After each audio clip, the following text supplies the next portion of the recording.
Oke, selamat datang. Hari ini kita bakal ngebahas sebuah dilema yang ada di jantung pendidikan Indonesia sekarang ini.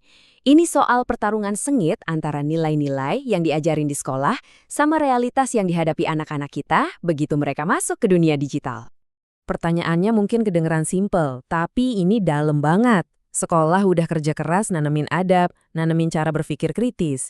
Tapi gimana kalau guru utama mereka setelah bel pulang sekolah itu adalah algoritma di HP mereka? Nah, disinilah dilema yang sebenarnya dimulai. Oke, coba kita bedah ya. Di satu sisi, kita punya pendidikan formal. Tujuannya mulia, ngebangun karakter buat jangka panjang, dan ngasah nalar kritis.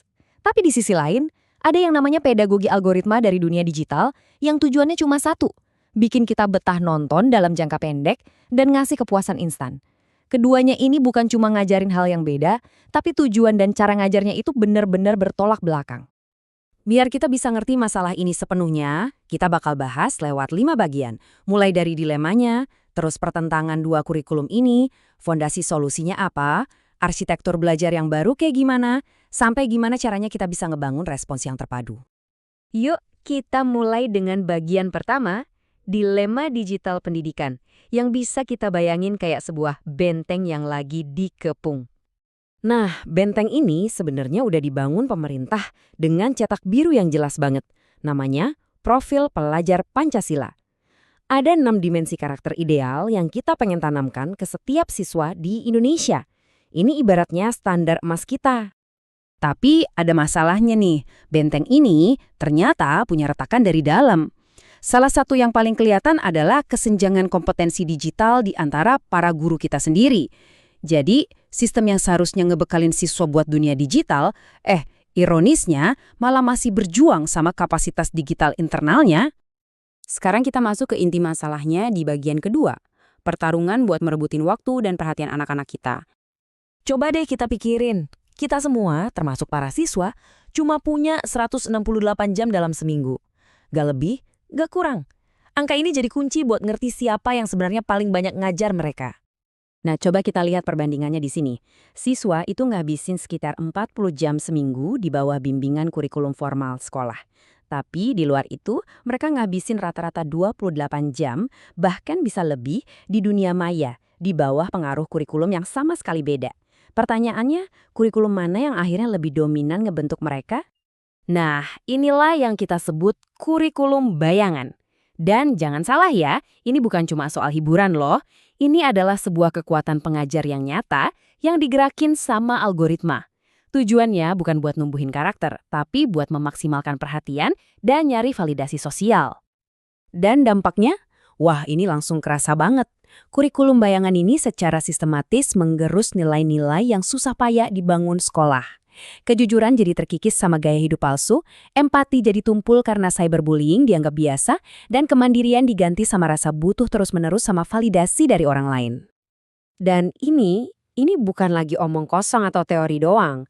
Risikonya tuh nyata. Bayangin, di tahun 2024 aja, KPAI nerima 41 laporan kasus anak yang jadi korban kejahatan cyber. Ini bukti nyata kalau kegagalan kita ngebentengin anak di dunia digital, itu dampaknya langsung ke dunia nyata mereka. Oke, setelah kita bahas masalahnya, terus gimana solusinya? Di bagian ketiga ini, kita bakal coba lihat cara ngebangun pertahanan dari dalam, lewat apa yang disebut fondasi pembelajaran bermakna.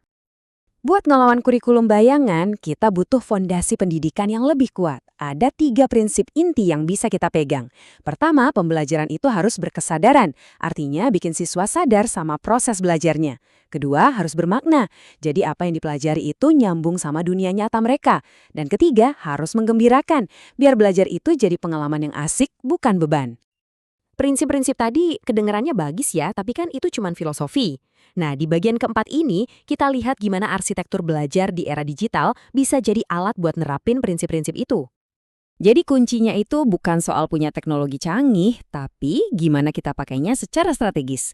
Misalnya nih, platform kayak Google Classroom bisa dipakai buat ngatur tugas dan ngelatih kemandirian. Sumber belajar gratis kayak Khan Academy bisa buat ngasah nalar kritis. Dan platform kreasi kayak Canva itu bisa banget buat dorong kreativitas dan kolaborasi. Dan ini dia nih, ini pergeseran yang paling penting banget. Teknologi itu memungkinkan kita mengubah siswa dari yang tadinya cuma jadi konsumen pasif informasi, jadi kreator aktif pengetahuan. Saat mereka mulai menciptakan sesuatu, disitulah mereka belajar jauh lebih dalam. Tapi, alat dan strategi di sekolah aja jelas nggak cukup. Di bagian terakhir, kita bakal bahas pentingnya membangun sebuah respons yang terpadu. Kalau kita lihat sekarang, pertahanan kita itu kayak barisan yang tercerai-berai. Keluarga di rumah seringkali kewalahan dan ngerasa nggak punya bekal cukup. Pemerintah cenderung reaktif, baru gerak kayak tim kebersihan setelah ada konten negatif yang viral.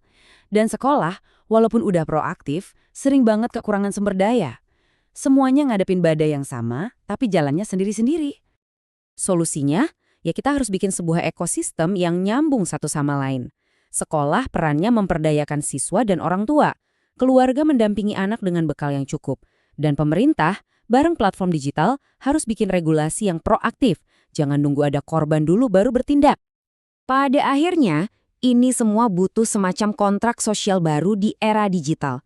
Tanggung jawab buat ngelindungin anak-anak kita itu bukan lagi beban satu pihak, tapi harus jadi tanggung jawab kita bersama sebagai satu masyarakat. Sebagai penutup, saya mau ninggalin satu pertanyaan buat kita renungin bareng-bareng. Apakah kita mau terus-terusan ngajarin anak kita cara pakai masker gas buat bertahan di dunia maya yang beracun? Atau udah saatnya kita semua bareng-bareng mulai membersihkan udara digital itu sendiri? Pilihan ada di tangan kita.